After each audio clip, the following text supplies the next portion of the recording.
Elmer Gantry is a great movie with Burt Lancaster, where he ends up as a minister, but he's got a wild life, but he's got some great lines in it. There's one scene where these guys are questioning Jesus, and he says, you think that Christ is a sissy? Christ is a real fighter, but he's got love, the love of the morning dew, the love of the evening sun. He's got real love. Now, I'm not talking about any kind of love. I'm talking about divine love. I'm on my way up to Canaan land.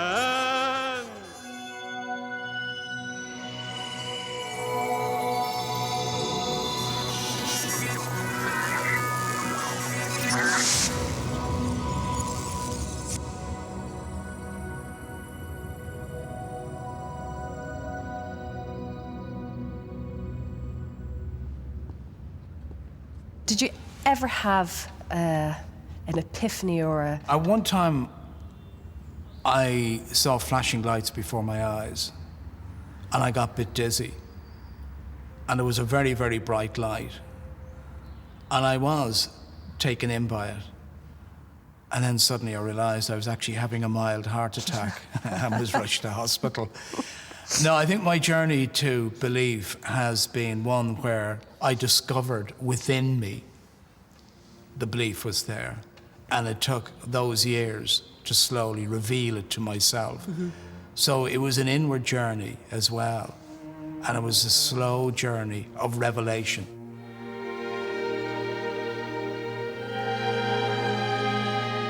It took me a long time, Molly. You made it a quick decision. It took me 40 years. And I've no regrets, Chris.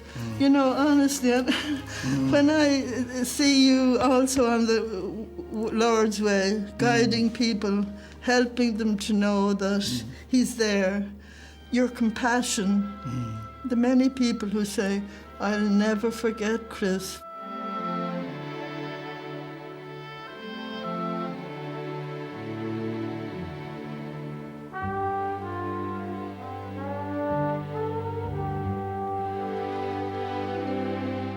Chris has a great faith, really. He has a loving faith.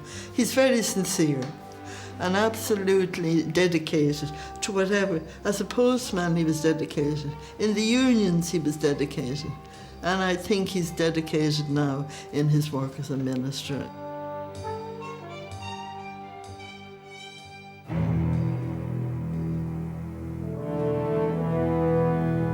For a period in my life, I would not have subscribed to a religious belief. I would have been quite hostile to a religious belief. I look back now at the times when I didn't think I believed. And I think sometimes, when I look at that now, I can't fully see into that young man's head, but I think there was an anger there. I was more angry.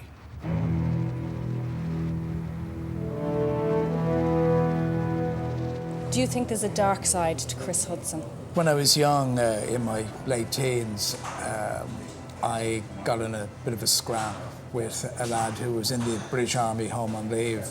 We were all at this party in Dunleary, and I understood at the party that he had hit a young girl who I was very close to. And I said to him, you're good at hitting women. Why don't you try hitting me? Now I was scared because he was a lot bigger than me. And his reaction was to tell me to clear off. So with that, I lost it, and I hit him, expecting him to thump me back. And he didn't. He ran, and he ran all the way to the police station. A few weeks later, I appeared in court, and I got a suspended sentence, and I was bound over to keep the peace. And so I've been trying to keep the peace ever since. It did force me in a very serious way to reflect upon what I did and what direction my life was going in.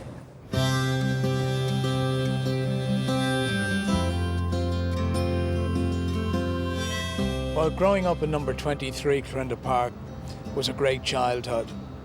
Mind you, times were hard and we only had one maid, but we managed to live with that. But on a more serious note, it was a loving and happy family home. My mother was a very pragmatic person. She was a good mother. She wouldn't have been as touchy-feely as my father. She loved her children, but not excessively. She would hug you and kiss you, but not excessively. She didn't believe in being too demonstrative.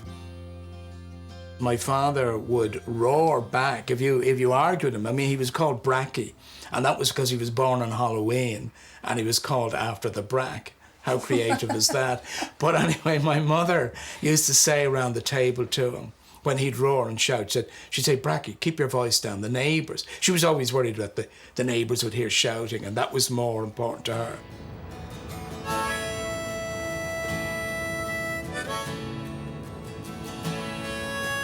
There was a little bit of the snob about my mother, and I think she liked the fact that it was quite a Protestant neighbourhood.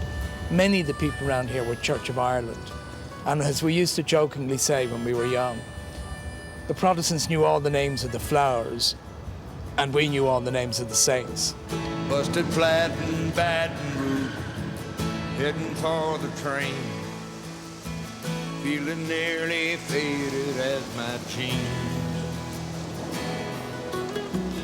I came home one time and I walked into the kitchen and I had a fur coat on, long hair, beads and a beard, and my father just looked shocked. He looked massively disappointed and shocked, and he just didn't know what to say. I was growing sad while Bobby sang the blues. I ended up in the Communist Party. It was the 60s. It was the time of revolution was in the air, and flower power and Were you the Vietnam War. I was never a punk, no. I was too old later on when punk came on the scene. I'd love to have been a punk. I was definitely at one time a teddy boy, and I was later on definitely a hippie. So they were two very definitive images I had of myself, teddy boy or rocker, and then hippie. It was part of discovering myself and trying out new ideas of what I was and how I thought about myself. Good enough for me and Bobby McGee. La, la, la. Even to this day, I say to people, like in my own congregation, to take risks, to push out the boat, and not to be afraid, to do something totally different this year. Because if we don't, we kind of fall asleep. I think so anyway. And we do as the Buddha says, we sleep our way through our lives. Yeah. And I think a lot of people do that. That might be unfair, but I just think that we need to be awakened to taste life as it is.